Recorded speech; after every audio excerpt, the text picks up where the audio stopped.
Hey, good morning. God bless you guys. Coming in late, but better late than never with the morning motivation. Let me ask you a question this morning. How do you speak to people? Do you talk down to people? Do you beat them with your words? Do you expect them to live up to your expectations? And then when they fall short of your perfect expectations, then you ridicule them, you mock them, you shame them. Listen, Matthew chapter 7, Jesus says, do unto others as you would have them do to you. I think if some of us would evaluate our speech and how we talk to others and how we talk down to others, we wouldn't even want people treating us the same way we treat them. And it's time for you to fix that. Listen, you have to speak to people in the season that they're in about who they can be.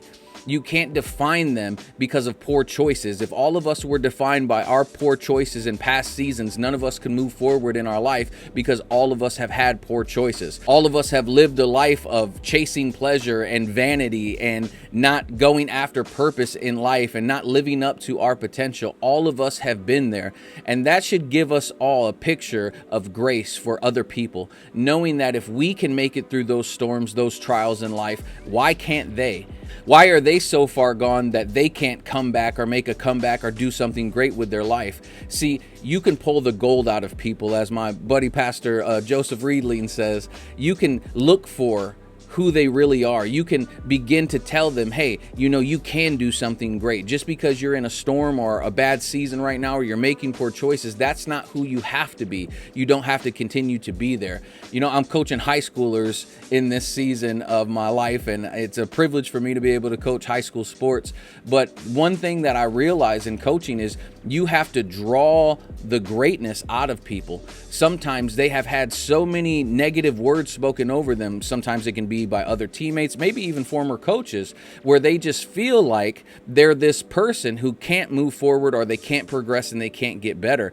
You have to speak to them about who they can become. You have to encourage them where they're at about who they can become. And such is life. When it comes to our children, when it comes to our family, when it comes to people that we have influence with, it's never about us trying to hold them to a standard of perfection. And when they don't meet our standard, we condemn them, we talk down to them. It's about helping them grow, helping them learn, and helping them become the best that they can be. And the best way that you can do that is to love people without an expectation. And here's what I mean by that. When we choose to love people God's way and the way that Jesus loves us, we don't expect them to turn around and love us in return. That's not why we're loving them. We love them solely because we choose to love them. It has nothing to do with what they can give us, what they can do for us, but we love them and we want to see greatness in them, and we want to help to pull the greatness out of them. How you speak to people matters.